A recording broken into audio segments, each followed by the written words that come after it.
Life is a whirlwind lately, and while that's not always exciting, right now it is. And I am focusing on the good and sharing what's bringing me joy right now. Not necessarily products, no perfect moments, no life hacks that'll change everything in 5 days.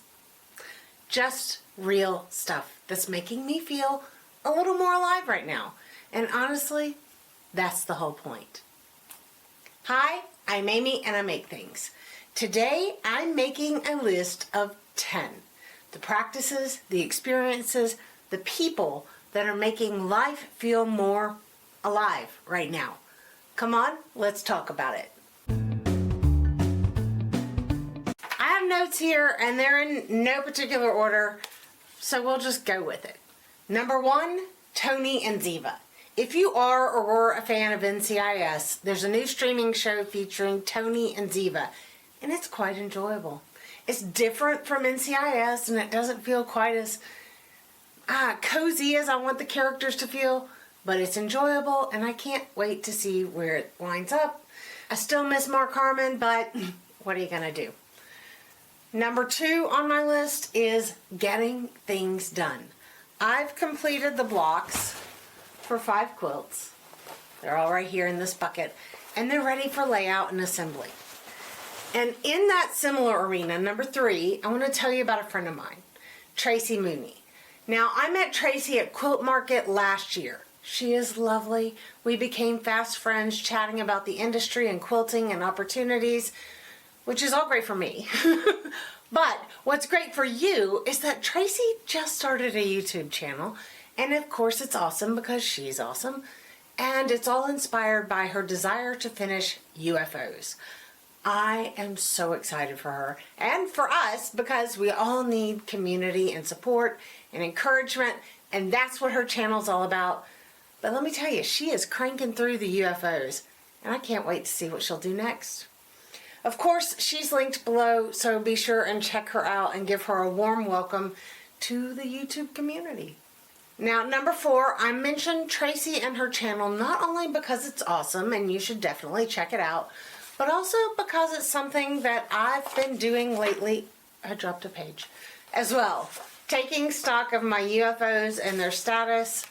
I have taken all the measurements of the quilts that are piled up at the long arm, and I know what I need for backing and batting for each of them. So I've ordered the necessary materials, and I am ready to get started as soon as possible. Of course, I'll share progress reports as I work my way through a very, very long backlog of quilts. Number 5 are books. I am reading like it's my job lately, and I'm having the best time. I'm a member of 2 book clubs, one at Larkin Owl in Georgetown, Texas, and one at the Painted Porch in Bastrop, Texas. Neither one of them are in my neighborhood, but I love them because they're so very different. What I've been reading is lots of narrative nonfiction.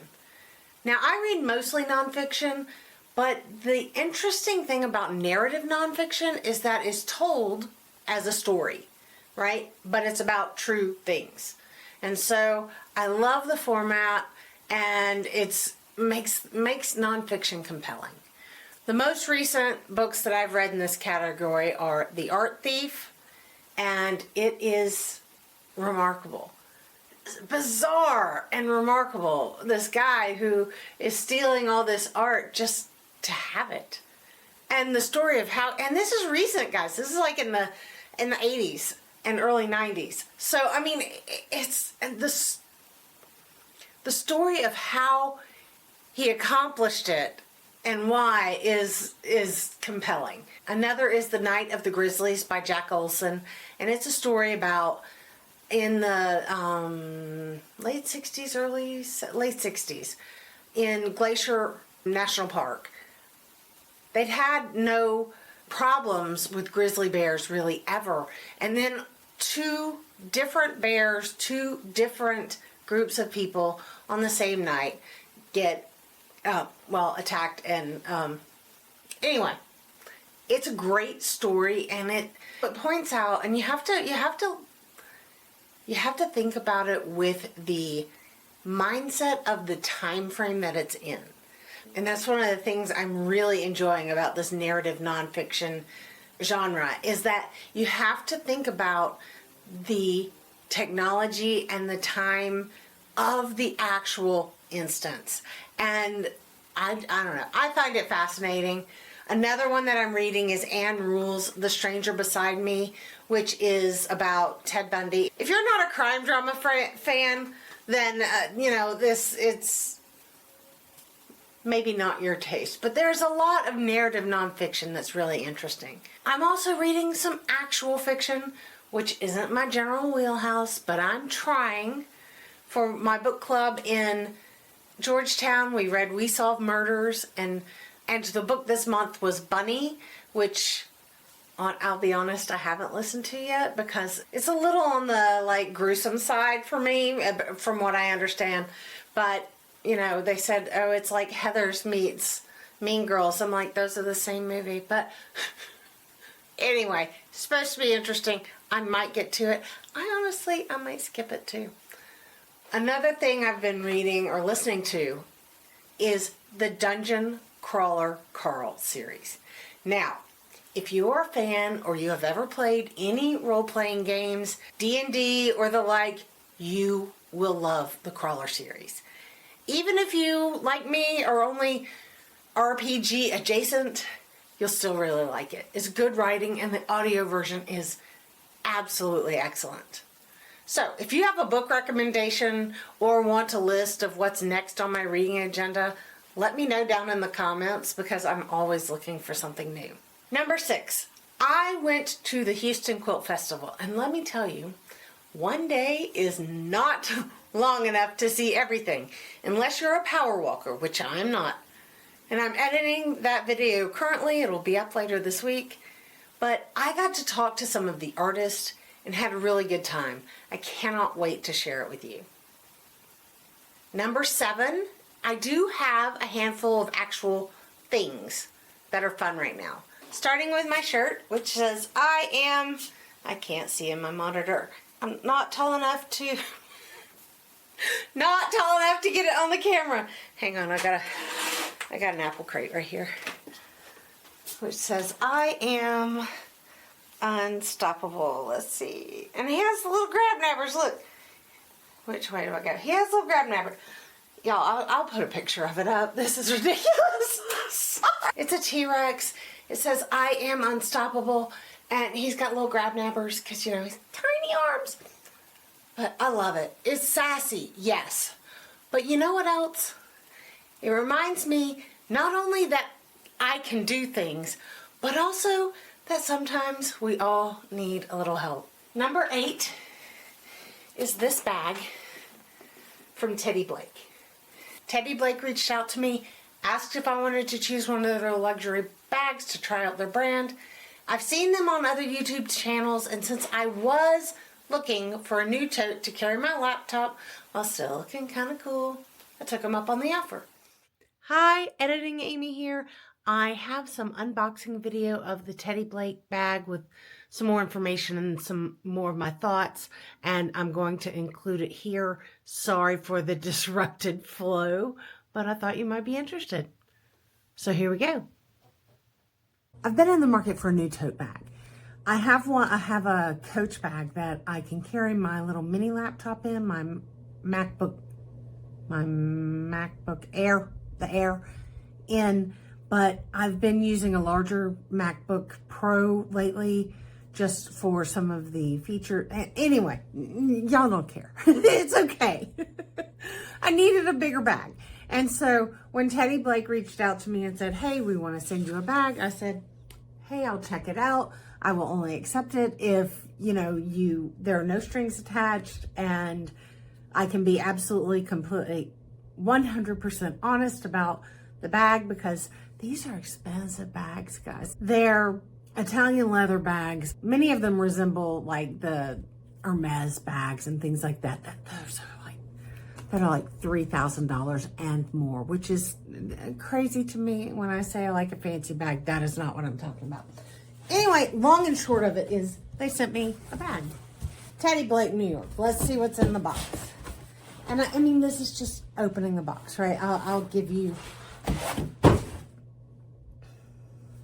maybe it's opening the box. I'll report back. Okay, look here. Oh, it is not going to be big enough to hold my MacBook Pro, but we'll see. We'll see. Hang on. Paper scissors. Dust jacket. Very nice. Oh, y'all, she's pretty.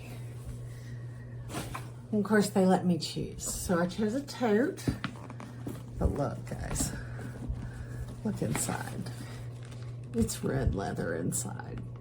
Oh, well, maybe my computer will fit in there. There's a shoulder strap. Oh, so far it's beautiful. Look at there. Look at there. Maybe, no, I think it'll fit my MacBook Air again. So I might still be in the market for a bag for my computer instead of a backpack. I have a backpack. I have a great backpack, and I like it, but it's very utility, and I like efficiency. You guys know this. I like efficiency, and so I like something that's going to work for all my things. Will work as my purse, will work as my carry-on, will work as my work bag. I don't know. This has potential. I like this one because it has the little feet. I really like that feature. Let's see if it has the name of it here. Well, that's in Italian. I can't read that. This is the Pam Vanessa Black Red Media Bag. Oh, that's mine. All right. I'll link this bag down below and teddyblake down below if you're interested. And the fact is, I love it. I think it's super cool. It's red, raw, like unlined leather on the inside, which I love. My laptop does fit in it. Makes it a little heavy, but it's a laptop. Both my MacBook Air and my MacBook Pro will fit in there. Not at the same time, but each of them will fit in there. The only thing I wish is I do wish this shoulder strap, which is detachable, I do wish it were a little bit wider. But other than that, I am enjoying it. I love the peekaboo of the red inside. It's fantastic. I'll link it below. It's not an affiliate link, just a link if you're interested. Like I say, they are luxury bags, and I want to say thank you to teddyblake for the awesome tote. And the last thing that I'll mention is this little seam setter, right? I got mine from Bonnie Hunter years ago, I think. Yes, Bonnie Hunter. Years ago. And what it does is, it's just this little ruler, but it has, let's see if I can show them, tiny holes. There we go. Tiny holes in it. Has these tiny holes in it, and you place your needle through the tiny little hole, lock it, throw it on the floor, lock your presser foot down, and then butt your seam guide, or place a seam guide right up to it. And the reason I am enjoying it so much right now is I am doing a lot of on-the-go sewing lately. I'm using different machines, and using this seam setter ensures that my seam allowance is always consistent from machine to machine. It's quick to use, and it's just a simple, elegant solution to a sometimes aggravating problem. And number 10, a playlist. Like a movie, life is just better with a soundtrack. Lately, I'm back to my Solomon Burke playlist, which I think I've linked below. I also have a Beatles playlist that is all my favorite Beatles songs, and I'll link, like I say, both of those below. My friend Hannah, who actually inspires this entire way of doing a favorites list, just linked her fall playlist, and I'm going to check that out this weekend. It's folk music, seems right up my alley. I'll link all 3 of those below. And if you have a favorite playlist that is inspiring you this time of year, please let me know. So, there we have it. 10 things that are making life feel good right now. None of them are revolutionary. None of them are going to change your life overnight, but together they're adding up to something that feels really right. And, I mean, that's what we're all looking for, right? I want to know, what's bringing you joy lately? What are the practices, the little shifts, the things you're coming back to that are making your days feel better? Drop them in the comments because I want to know, we all want to know. And if you've enjoyed the video, be sure and give it a thumbs up and subscribe if you haven't already. It helps more people find our little corner of the internet and our community. Don't forget to check out the videos on your screen, and never, ever forget that you make the world more beautiful just by being in it. I'm Amy, and I'll see you next time.